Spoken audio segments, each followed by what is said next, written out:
Hello there friends, welcome back to another episode of Generation Tech. My name is Alan. Even as the Empire was collapsing all around them, they were amongst the last to give up the fight. Not out of loyalty to the Emperor, but for honor and love of their way of life and duty to the fleet. Even at the height of the Empire's power, when the Imperial Navy remained unchallenged, they were also amongst the first to defect, not out of fear of conflict, but because of their courage to do what was right, no matter what the consequences were. We can hate what the Galactic Empire represented. We can hate what it did to the galaxy, but we can also admire the astonishing bravery and also craziness it takes to jump into the pod of an Imperial TIE fighter. Equipped with the most minimal protection, the pilots of the Imperial Star Fighter Corps were oftentimes called coffin jockeys by both friends and foe, a jab at the high mortality rate that was associated with flying what many considered a disposable asset. But ask any TIE fighter pilot about the lack of shields on their fighter and how they feel being expendable, and they'll proudly puff their chests out and claim that the TIE fighter's design is a testament to their skill. And only rookies and farm boys, like the rebel pilots they went up against, depended on such cowardly implements, like deflector shields. The average TIE fighter pilot had it drilled into their heads that they were special. And this wasn't just Imperial propaganda. The sheer amount of work and dedication it took to become a TIE fighter pilot was both respectable and also a bit insane. The Empire actually invests a lot of credits into the system, which really doesn't line up with how cheap these fighters are. In our last video, we did a deep dive on what it takes to become a bridge officer in the Imperial Navy with a specific focus on commanding the Imperial-class Star Destroyer. We discussed the intense screening and testing process along with the 3 levels of Imperial academies. To serve in the Imperial Navy as a bridge officer was the greatest honor and one of the most sought-after positions in the Imperial Navy, and also one of the most difficult paths that a cadet could take, the other being the path to becoming a starfighter pilot. As a matter of fact, until the end of Senior Academy, future bridge officers and TIE fighter pilots attended the same exact classes and the same type of curriculum and training. Fighter simulators were used by cadets as early as Junior Academy, and it was a great way for these younger students to actually get flight experience on a variety of different platforms without actually having to step in a ship. And of course, a lot of testing to see where your skills and reflexes are based on these simulators. I myself have taken the Star Wars Squadron sim test many times and was actually rated very highly to be a kamikaze pilot, which actually is not as easy as you think. You try to keep your starfighter on course with one ion engine already taken out while you're under heavy laser fire. What's great about simulators is you can practice these types of more dangerous maneuvers like kamikaze attacks without actually, putting yourself in danger. And only individuals with a certain level of skill on the simulator could even be accepted for specialized training in the Imperial Navy. Some future Star Destroyer commanders like CNRE and Teresa Carell either started in the Starfighter Corps like Captain Carell did, or were bridge officers like CNRE and scored really high on their simulator tests and occasionally went out on sorties when there was like a shortage of pilots. It should be noted that both individuals probably were promoted prematurely to their eventual station as captains of Imperial-class Star Destroyers because of the Empire's collapse in the last years and months of the conflict. Manpower issues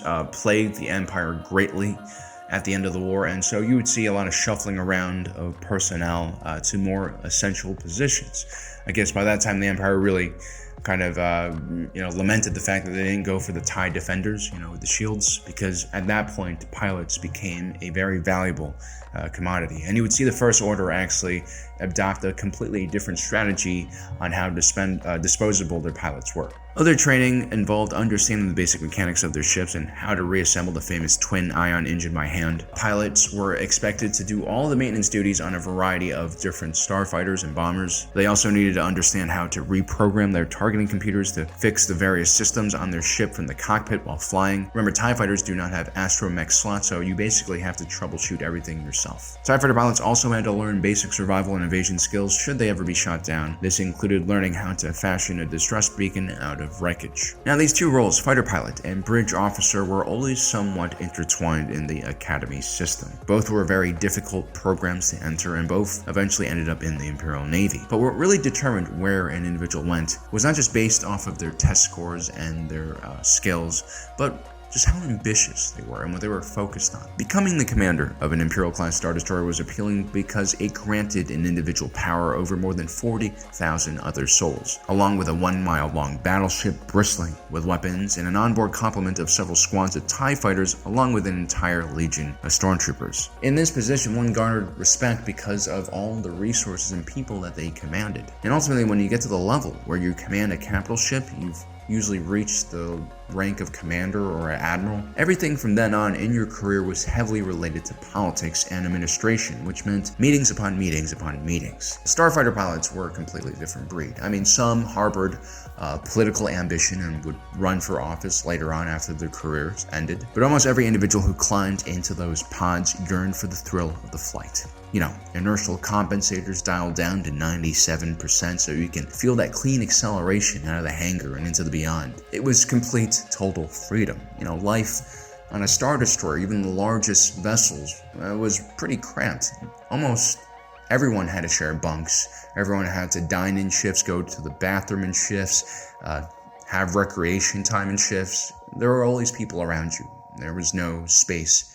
No private space. But when you're in your TIE Fighter cockpit, when you're immersed in the deep solitude of space, when the ion jets are throbbing behind you as you glide through vacuum, I think that is the closest thing to serenity that a lot of these pilots ever get to experience. You know, in a way, I get why TIE Fighter pilots are proud of not having shields, life support, a hyperdrive, or even proton torpedoes, you know, on most models of TIE Fighters. It wasn't just machismo. I mean, there was plenty of that. But I think the most important thing was it gave the pilots a sense of vulnerability. You know, some people, especially those who chase adrenaline, who might get bored by 95% of things in life, well, they feel the most alive when they're just inches of Durasteel away from death. There is an excitement knowing that you're close to danger, especially if the rest of your life is an extremely mundane and scheduled existence on a military ship. I bet most TIE Fighter pilots love patrolling just so that they can get out of their ships, especially during peacetime when their flight time was limited. You know, I commend the Rebel Alliance for placing the safety of their pilots above all else. It was out of necessity because of how few pilots they actually had, but also because of the philosophy of this organization and how they treasured life. But the Empire had a much more ruthless and efficient view on life or death. And I'm not saying it's better or worse, but that's just how they trained their pilots, especially the TIE Fighter pilots, especially during the late stages of the Empire. I mean, from very early on, these pilots were familiarized with what death was. They were taught to embrace death and even be willing to sacrifice their own wingmen if needed for the mission. You know, all combat soldiers have to eventually understand how to deal with death. Most find a way to keep their heads clear somehow so that it doesn't distract them from the task on hand when they're in the middle of a battle. It's only when you're a civilian that you're allowed to have philosophical musings about what death is or have an existential crises. When you're in the cockpit of a TIE fighter, you just can't think about those things. And the Empire wanted their fighter pilots conditioned for the ultimate sacrifice. Because one of the core things that the Empire was trying to do with its TIE fighter training program was to turn all of these individual pilots into cogs in a much larger machine. You know, the Imperial Navy was a results-based organization. The TIE Fighter Squadron, for the most part, was not a separate entity of individual fighters, as the majority of these units were actually deployed as a part of an Imperial-class Star Destroyer's short-range defense. You know, if needed, a TIE Fighter pilot was expected to ram incoming starfighters or even proton torpedoes in order to defend the Imperial-class Star Destroyer it called home. To get their pilots to the point where they were automatically willing to obey such orders, to sacrifice their lives and the lives of their friends, there needed to be a certain culture of death, of worshiping it, of glorifying it, that was basically pounded into the heads of these individuals on a daily basis. And that really starts from the very first days of training, where you essentially have to break down these cadets. You have to break down their previous experiences, their egos, and their worldviews. This is why the Jedi, by the way, like to recruit their kids at the age of like 1 or 2, so they aren't, you know, tainted by anything. You want clean sheets. But the Empire, they have to kind of bash you back into default mode. You are here because the Empire sees the potential in you to join the ranks of its most elite pilots. Most of you will fail. Whatever you have achieved before means nothing. Here, only the best survive. One of the things that the Empire does with not only the stormtroopers, but also with their pilots is remove their name designations and also remove any kind of connection between pilots, especially during missions. There's just no room for extra chatter. You can call me Wedge. What's your name, cadet? I'm Riatala. Don't break protocol. Comm numbers only. Copy that, Command. I mean, the academy system went as far as to break up students who were in close relationships. I mean, the Royal Academy on Coruscant had something known as the Office of Student Outcomes. And when it found out that cadets Sienna Ree and Thane Kyrell were both from the same world and potentially had a romantic relationship, they actually harbored some kind of secretive plot to break apart their relationship, which is kind of weird. The Office of Student Outcomes wanted everyone to be focused on the Empire first and foremost, and the fear was these two individuals were both from a former separatist world, and there was always a worry that if the Empire punished that world, these two could do a lot of damage to the Empire. I would say that this is very paranoid thinking, but this is what you get with authoritarian states. And while occasional casualties did happen in most training academies, they were especially common in starfighter schools because cadets were oftentimes deployed on missions in the real world pretty early on in their training to test their mettle. This is what really separated the individuals who were good in the simulators where everything was fake and the individuals who could actually keep that kind of composure and skill level in a real-life combat situation where things are much more confusing and hectic. These training missions were a real wake-up call for many pilots, and it made many realize that perhaps they weren't the hotshots they initially thought they were, because these starfighter academies were so selective. So few individuals actually made it this far that every individual in your class was the top of their former class, the best pilot in their town, in their nation, of their planet, even in their sector. These were the best of the best. Best of the best of the best, sir. And this leveled the playing ground for everyone. And a lot of these individuals, these alphas who had dominated all their lives, well, they either had to adjust to this new reality or they didn't make it. Once the training began in earnest, these pilots were conditioned in specially created simulations designed to make these pilots as obedient as possible. These scenarios weren't just technically challenging, they also messed with your head and tested basically your morals and ethics. Please, do not fire. We surrender. We are heavily damaged and have wounded aboard. Repeat, we surrender. Destroy the vessel as ordered. But Imperial protocol is to board... Destroy the vessel as ordered, 3-6. As we mentioned in our previous video, rules and regulations in the Empire are mere suggestions. They're basically tools used by your commanding officer, and Imperials are trained from very early on that obeying their commander is far more important than just following the rules. Because obviously they know best, right? Hold on. New target coming in at point 17. Look out!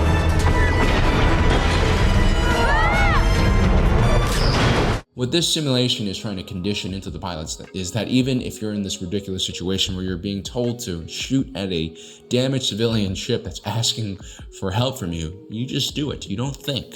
You obey. Now, in all fairness, this simulation was a recreation of an actual incident that occurred pretty recently. But the fact that they chose this as one of the training scenarios shows us exactly what the Empire expects out of their pilots. Like we said, blind obedience. Now, the Empire faced a dilemma, especially the Navy, is if they needed intelligent individuals who showed initiative on their own, who were courageous. But the problem is those same factors usually were found in very independent-minded individuals who tended to defect when you fed them a load of BS. I trust my gut, and I know right from wrong. I respect that.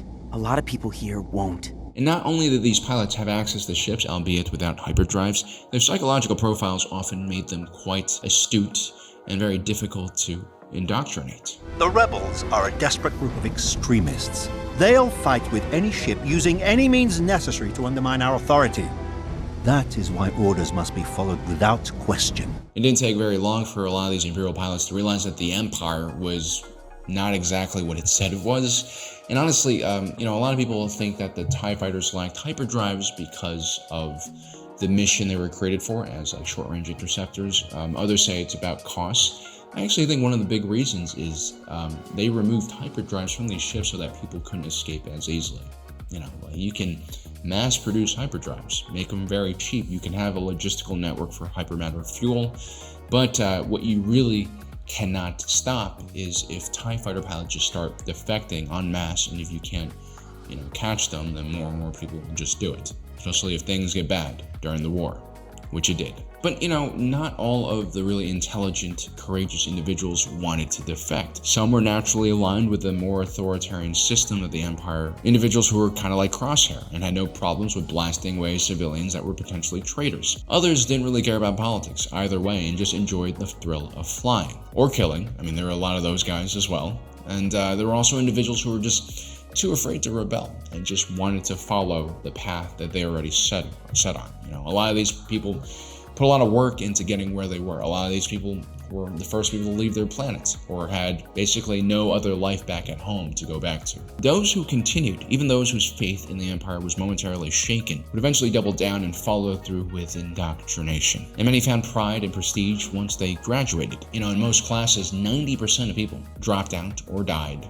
or were just so severely injured they couldn't fly anymore. This happened quite a lot, especially during their last deployment before graduation, usually on a larger capital ship that was in the field, usually doing anti-pirate patrols. Now imagine getting deployed on an Imperial-class Star Destroyer as a TIE fighter pilot. There are 40,000 souls on these vessels, and guess how many of them are TIE fighter pilots? Not many. You have roughly 4 wings of TIE fighters, or 76 in total. No pilot was assigned an individual ship. Instead, you were just given one that was prepared for the mission at hand. And so all these pilots were basically in a rotation, probably no more than a few hundred, maybe 100 or 200 in some cases when there were a lot of casualties. Now, on a Star Destroyer, there were 2 different types of hierarchies: the official chain of command, and then the one based on clout. And let me tell you, TIE fighter pilots were the coolest dudes around. They were complete badasses, and people knew what their jobs were, and they flaunted that. And since most TIE fighters were deployed as interceptors that literally stopped rebels and pirates from endangering the rest of the crew, they were also loved for what they did. That kind of adoration and respect can go a really long way. And I think the Empire encouraged this because, again, they're the only ones with, starships that could escape, right? And so suddenly, the danger, the thrill of flying one of these shieldless ships seemed more justified, more romanticized, especially by your peers who constantly tell you how cool it is that you don't have shields. You begin to buy into the aura of excellence and invincibility the rest of the crew place on you. That is until you get into an actual large-scale battle and see, half of your wing get wiped out. But yeah, life was good for the TIE fighter pilots. I mean, they felt special. They got to boss around the stormtroopers who were usually huddled in their bunks, munching on crayons, and terrified that the bulkheads would split open and, spew them out into vacuum. And, for all the bullshit and propaganda that the Empire created, I mean, there was definitely a truth to how much skill and dedication you needed to become a TIE fighter pilot. These were very dangerous roles to be in. These TIE fighters were exceptionally maneuverable, and they also had very powerful laser cannons compared to their Rebel counterparts. These lasers could actually chew through Rebel shields at the same rate that Rebel lasers could chew through the robust armor on a TIE fighter. The cockpit's cylindrical shape also afforded these ships a lot more strength, especially against explosions and crashes. But still, you couldn't really make any errors when flying one of these things. Your armor didn't recharge like an X-Wing shields could. And the Empire, despite spending so much money on training these pilots, like we said before, were more than willing to throw their lives away. So those who made it out, those who became veterans, were either extremely lucky or just some of the best pilots in the galaxy. I mean, I think the Rebel Starfighter Corps was, pretty good for what it was, what it tried to be, but, Imperial pilots were far better